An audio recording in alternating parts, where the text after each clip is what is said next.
नमस्कार। आज जो हम बात करेंगे, वो बात करेंगे हम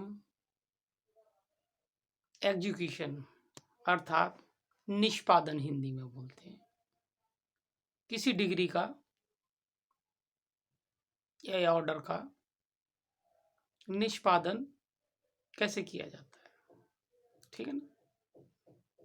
किसी केस में आपको डिग्री मिल गई है, उस डिग्री का निष्पादन होना है, तो वो किस प्रकार से होगा, ठीक है ना?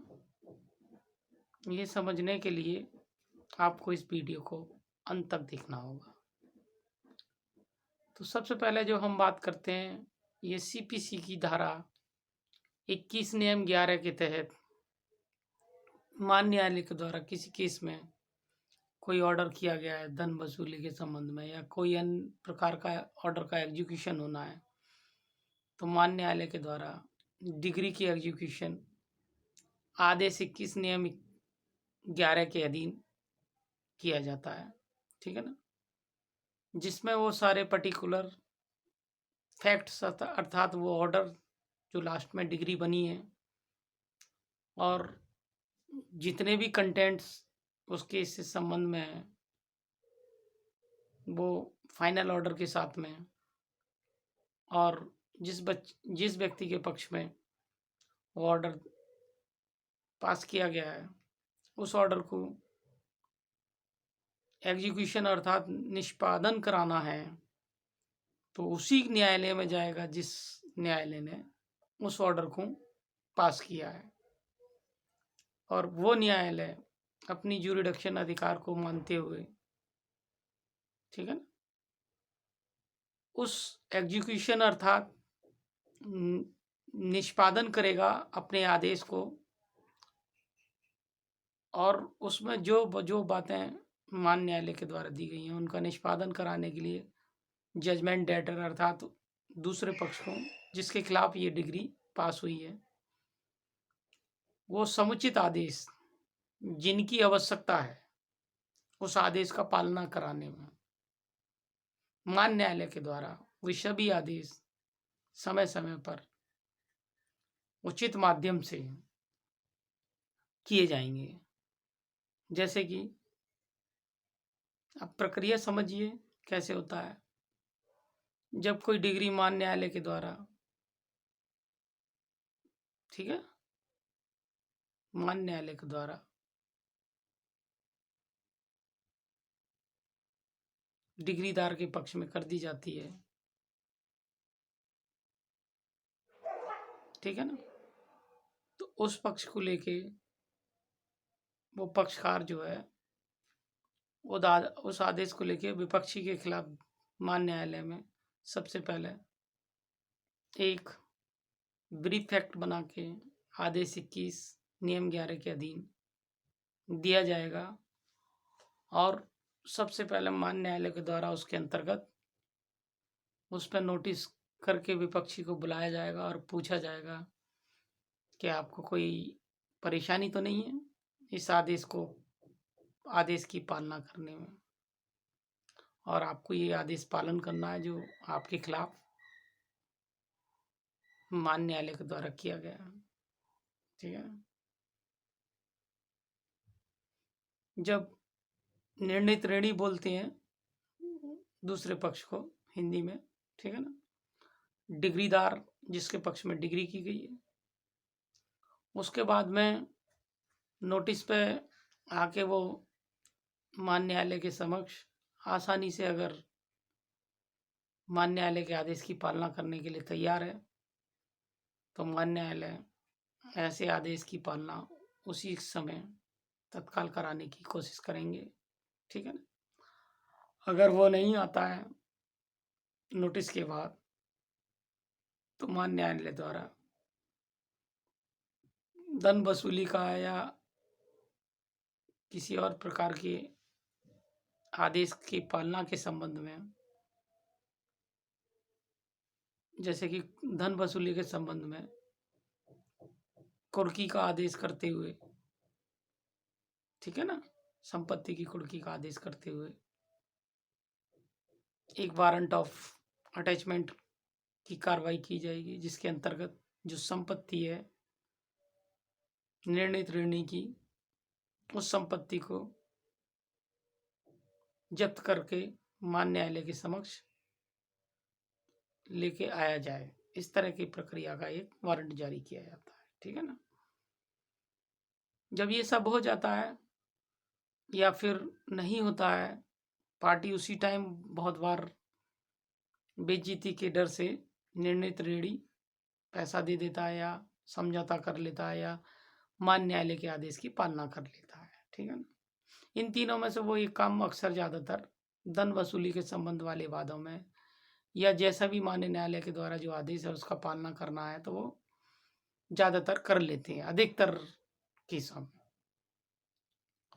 कुछ विशेष केसों में ही देखा जाता है कि वो उन आदेशों की पालना नहीं कर रहा है, तब क्या कार्रवाई होगी?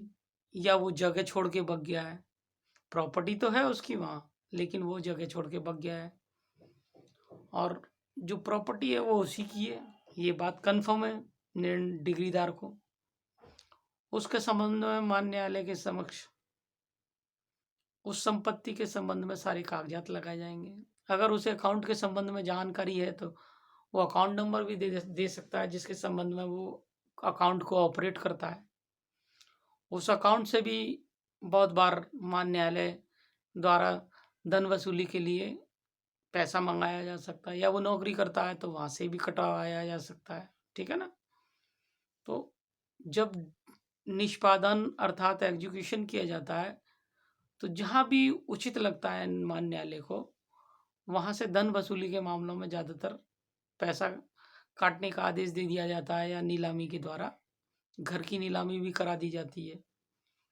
जितने का वो केस है और जितनी प्रक्रिया में खर्चा आएगा वो सब निर्णीत ऋणी को ही देना होता है, विपक्षी को अर्थात जिसके खिलाफ वो धन वसूली के संबंध में केस फाइल किया गया है। ठीक है ना। इस सब की भी अपनी एक कोर्ट फीस होती है, वो लगानी होती है। ठीक है ना। साथ ही साथ सारी प्रक्रियाओं का आपको ध्यान रखना होता है और अगर किसी व्यक्ति के पास मान लो कोई संपत्ति नहीं है फिर वो उससे पैसा कैसे लिया जाएगा? ठीक है ना।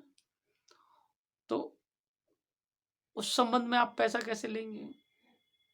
ठीक है ना। तो उस संबंध में क्या है कि उसे आप पकड़वा सकते हैं या उसके पास पैसा है, घर छोड़ के भाग गया है। ठीक है ना।